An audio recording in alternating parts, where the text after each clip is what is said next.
Sabres Live is presented by Seneca Resorts and Casinos. Nothing else comes close. We are going to overtime.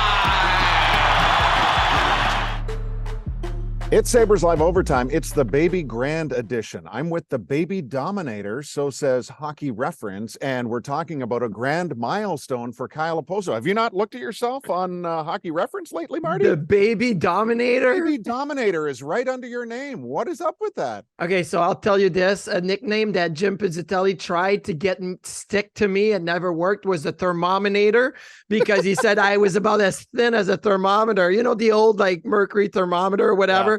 So he's like, we have the Dominator, we should have the Thermominator, and that never stuck. But I thought it was pretty funny, better than the Baby Dominator. He didn't tell you the truth. It's because you ran real hot and real cold statistically. I think that's what he was getting at, quite frankly. We'll dive into Kyle Okposo in his 1,000th game coming up too. But man, oh man, it's nice when, well, not nice because you wish it was a nicer talking point right now. Yes. But it's nice when people in leadership positions like Don Granato volunteer his thoughts on a particular issue. And when he said to the assembled media on Monday, if you think you're aggravated by the power play, trust me, I'm more aggravated, right? So he opened the door for more conversation about what might largely be the ultimate difference maker for this team, not because they have to go from 11% up to 30% to be a playoff team. They might just need to go up 6, 7, 8% so the rest of the team feels comfortable and gets better at 5-on-5. And the margins are so small. I have been cracking up numbers this morning on the power play to try to see what's the difference, right? What's the difference between a team that is good on entry towards a team that is not good on entry? So it's like the Sabres right now on entry, they're 25th. They run about 55% of controlled entries when they're on the power play. The best teams are at 69%. It's 15%.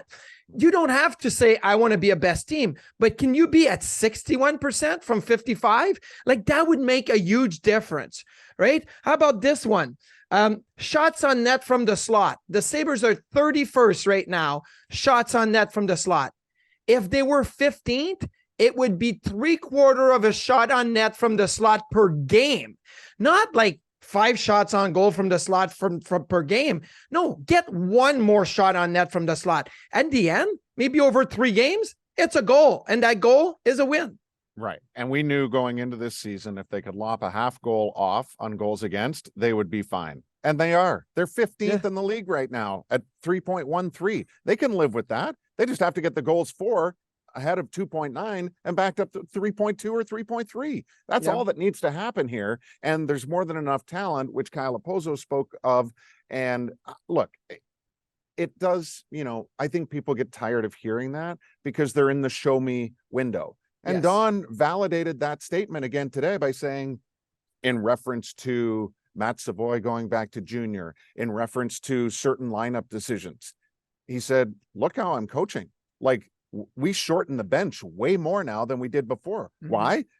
Because of our, you know, I'm paraphrasing, but with everything he said at the start of the season and now, he's coaching more. He has to coach more. There's an urgency to get to where they want to go now based on the experiences learned by this group. So, you know, we saw it here in this building on Friday night. They largely went with 8 forwards in the third period to win that game against Minnesota. He's done 11-7 a few times because it's a need, but he switched his lines. Like last year, it was Thompson, Skinner, Tuch, like all season until the end. Now we've seen many different variations.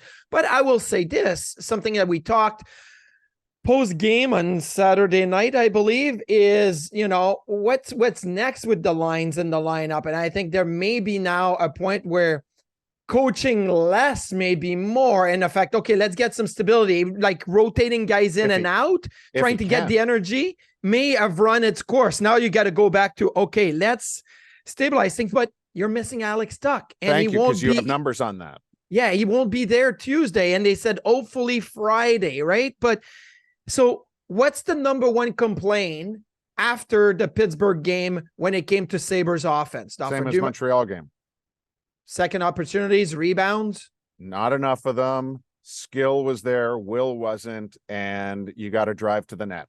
Yeah. So when you look at second chance, rebound chances this year, the Sabres are 19th in the National Hockey League. So it's not bad. Like, could you be a little bit better? Yes. Okay. That's fine. In the last 2 games, without Alex Tuch, the Sabres are 29th. Like, Alex Tuch is a big part of being in front of the net and getting rebound opportunities. And I'm not talking power play here. I'm talking even strength. Correct. Right? So look at the guys this season that stand out. The top 5, when you look at rebounds, even strength, second opportunities, right? Tuch is at the top. Peterka is at the top. Greenway's at the top. Skinner's at the top. Krebs is in there. Like, you didn't have Krebs either last game. So that's one of those things, right? In the last 2 games, there's only one Sabres at even strength that register a rebound shot from the slot. It was JJ Peterka. That's it.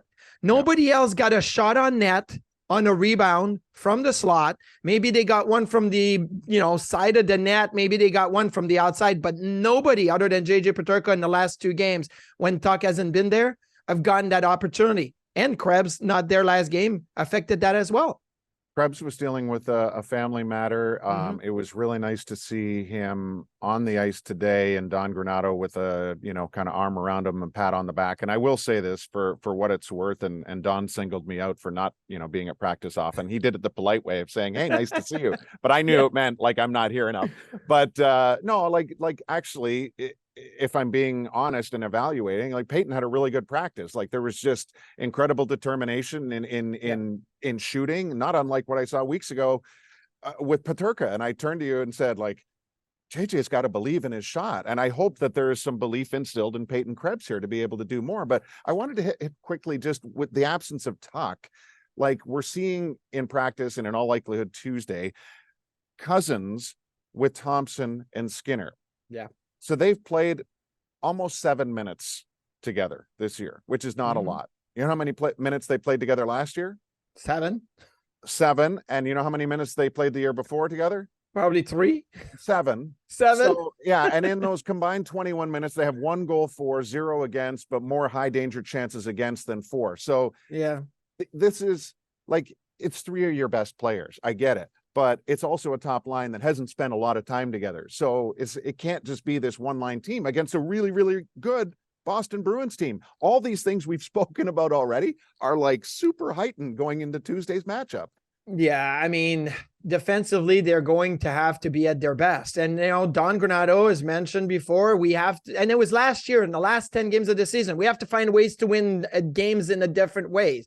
But I'm looking at it more like, how are you going to score against this .935 save percentage Boston team? And then Calaposo says, we got to stop trying to be everybody else. We got to be ourselves. So now what's the true identity? Is this team that is going to, try to win? Because Pittsburgh game on Saturday night was really like a 1-0 game. You look at it, it's a 4-0, but maybe it's a 1-0 game at the end of it. Are you the team that tries to win games 1-0, 2-1, or are you going to be the team that tries to win 5-4, 6-5, and who knows what happens, right? Like against Minnesota, it was Friday night, Hockey Fights Cancer night.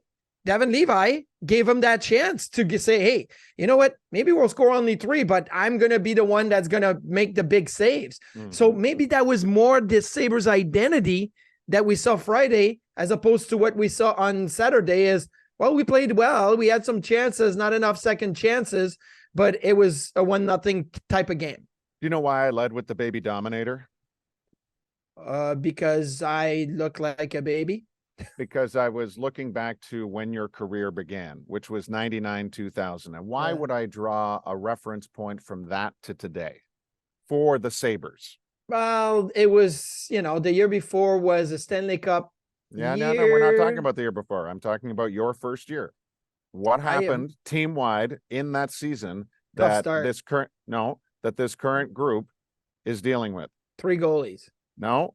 Although that's probably very true because you were living the experience. No, Marty, in the 46 years that the NHL has kept track of special teams, the Sabres have never had a worse power play than what they're currently running at than the season of 99-2000, where they finished at 10.5%. They're at 11.1 right now, and it's obviously a very small sample. Yeah. The reason I bring it up, Detroit led the league that year. They were only at 20%. It wasn't a very big gap. It was a dead puck era. Now you're 20% behind the best team in the NHL. Yes. And that's a huge gap. And that's why it's important that you have to make this up and make some inroads here in this category. So I was just chuckling, thinking, there's Marty Biron, baby dominator, standing back there every night thinking, our power play needs to be a lot better if I'm going to get more wins. Well, I hope I wasn't focusing on the power play back then because I needed to focus on my game. But I do remember those few years where if you had a 90% penalty kill, that was good. Like 85% was average, 90% was good. So a 15% power play. You were 85 that year. Yeah. That was average. That was, now 85% is top of the league. Like, it's like, man, we're at 85%. That's unbelievable. Yeah. So that's really was a difference back then. Now, but you also finished 10th in Calder voting that year. Can you name any of the 9 guys ahead of you? Oh my goodness. Yes, I would suggest that Bobby Boucher was probably up there ahead of me. You mean Brian? Yes. Brian Boucher. Scott Gomez. Scott Gomez won the Calder. Yeah. That's about where I could stop right now. Brad Stewart, Mike York, Simone Gagne, Alex Tanguay, J.S. Aubin, Trevor Letowski, and Jan Halavich. How the hell did J.S. Aubin got ahead of me? Like, how did I let that happen? He had a good year with Pittsburgh, and he did. Then he held out. He wanted more money. But anyway, but you talk about the power play and the penalty kill. Another thing too is now lately on the penalty kill, it's gone a little bit the wrong direction, right? You give up power play goals and, you've got to be able to make a big difference. 5 in the last 4 games. Okay. So here's the big thing on the penalty kill. I know that the Sabres want to play this power aggressive type of, let's get, quick on closing down, but the slot is open right now. And that has been a trend where teams are going to make that bumper play and turn around and fire shots from the slot. 30th, the Sabres are right now in slot shots or passes to the slot against and slot shots against on the PK. So that's something that definitely needs to change. Anything else lineup wise beyond what we've discussed already, which looks like Cousins on the top line with Thompson, the consistency of the middle stat line with Greenway and Peterka, and then, probably based on what we saw on Monday, with Krebs back in, Rusek, Krebs, Olofsson. Like, in reality, if these 3 are going to be together, they have to find a way to create some offense. They are going to find a way to create some offense. Look, you've got Zach Benson that returned to practice. You got Brandon Biron that returned to practice. So there could be a couple of bodies that will return that may take your spot. Like, if you don't create offense, you may see yourself, on the outside looking in. And it's not like you can look at the overall game. And I look at Gergensons and Calaposo and Tyson Jost in their overall game. They have a role to fill. And Don Granato even talking about Kyle's 1,000 game. He said, hey, his game this year has evolved even from last year. I think he trusts those guys, but the expectations offensively are not going to be the same as if you are Olofsson, Krebs, and Rusek. You're going to have to score. Every coach wants secondary scoring and wants depth scoring. And well, right now, unfortunately, you don't get that depth scoring because it's Thompson line or Middlestat line. And then after that, it hits a big, big stop.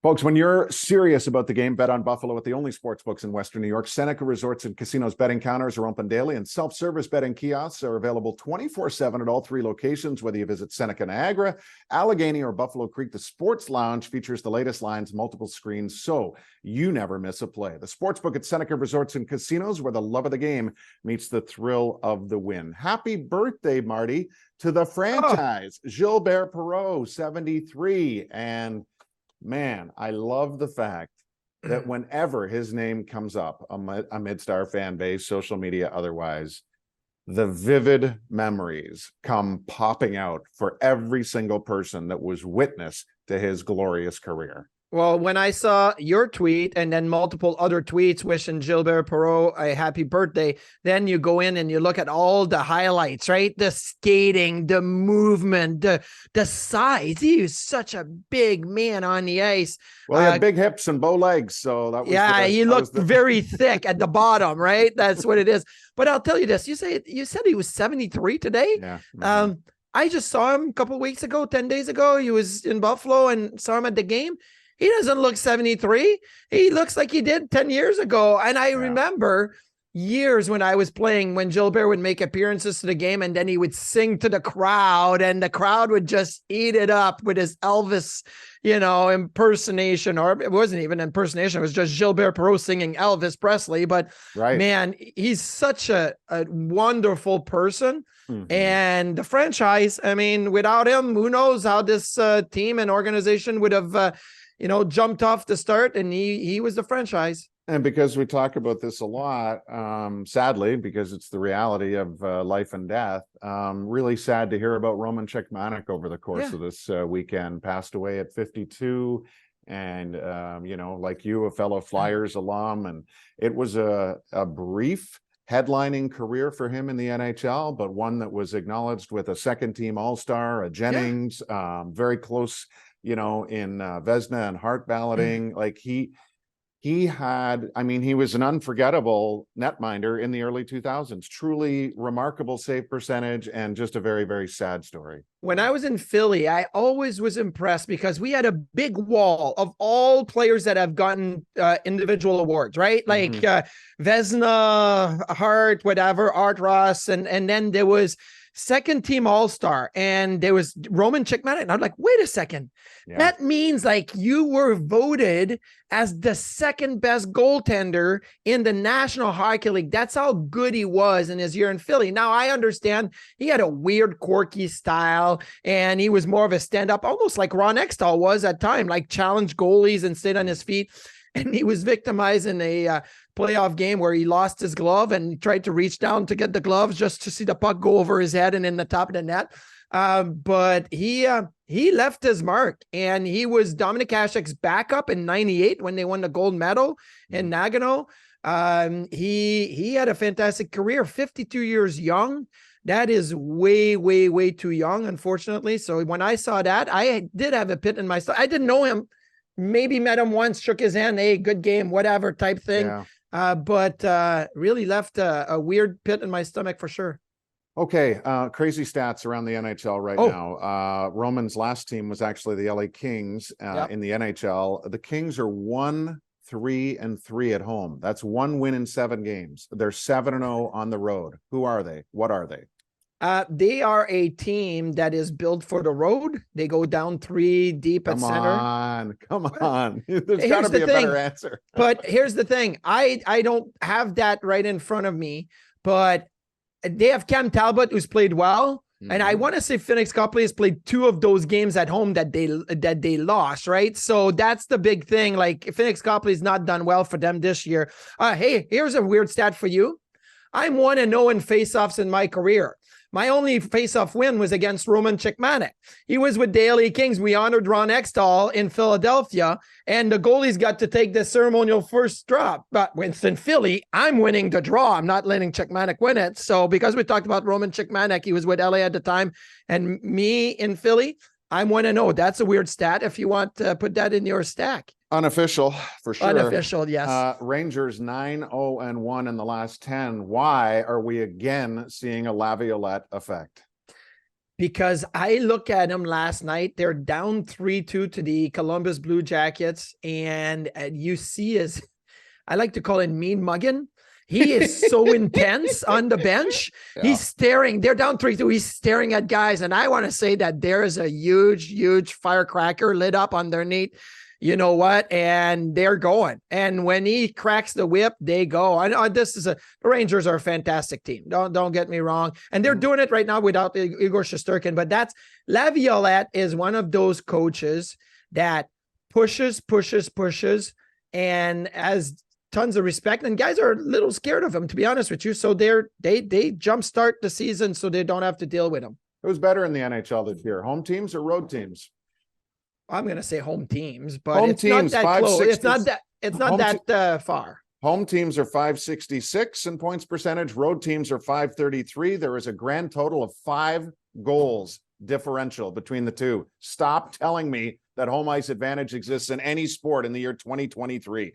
Quinn Hughes, 264 points in 298 games. Rasmus Dahlin, 244 points in 370 games. Is this a thing that makes you go, From the draft class of 2018. Absolutely not. I love Quinn Hughes. He's a great player. I'll take Rasmus Dahlin any day of the week. And listen, maybe you're in Vancouver, you say, I'll take Quinn Hughes over Rasmus Dahlin. I get that. I just feel the physicality, the size is a big thing. But Quinn Hughes is having one of those seasons right now that calls for maybe a Norris nomination at the end of the year. We'll have to see. Which player is 6th in scoring on the Edmonton Oilers right now? I am going to say Vander Kane. Connor McDavid, thanks for playing along. All right, players that you think teams are regretting not picking up in the offseason. I'll give you a bunch.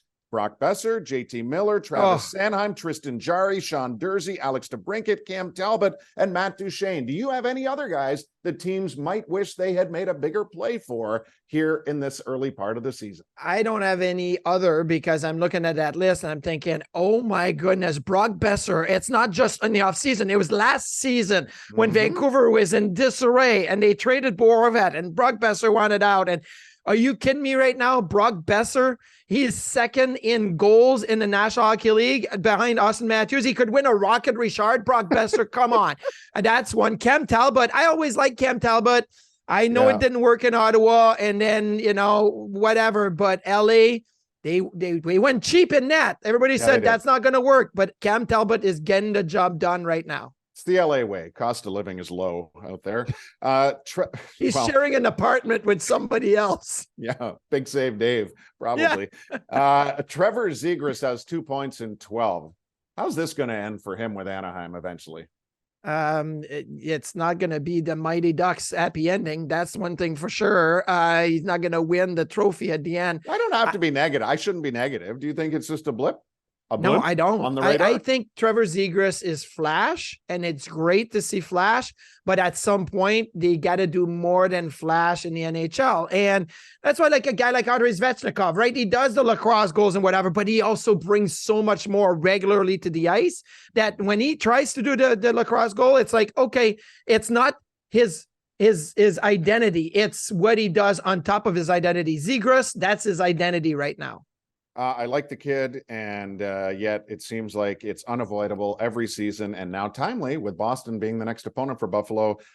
Jake DeBrusk, 1 goal in 13, and it just seems like the rumor cycle begins anew. Like what do we make of Jake DeBrusk here? Jake DeBrusk is the new Josh Anderson, right? It's like the guy that you big and strong and drives the net, power forward, play top line if you want to and whatnot, but always leaves you wanting more. And then we'll give you that, like, oh, look at the performance. Like Josh Anderson can score, can skate, is big, but every other year or very inconsistent, you're like, I don't get enough. Jake DeBrusk the same way. I think I would still take Jake DeBrusk on my team, but it would be like the Montreal Canadiens making the trade for Josh Anderson and then saying, oh man, why did we do that? A wise man told us today that faceoffs matter. Do you agree with him? They do if you get a shot right away. They don't if it's like in the corner and then you can recover. The wise man was Don Granato talking about the power play. That's why. Because I can't argue with him on this one. Their shots from a face-off win is last in the National Hockey League right now. That's another stat I looked up in the power play. They don't get any set plays off a face-off win. Well, they also don't win enough face-offs on the power play to set up plays. So that makes a big difference. How bitter will you be on Tuesday night when Kyle gets a silver stick and you're still waiting for yours?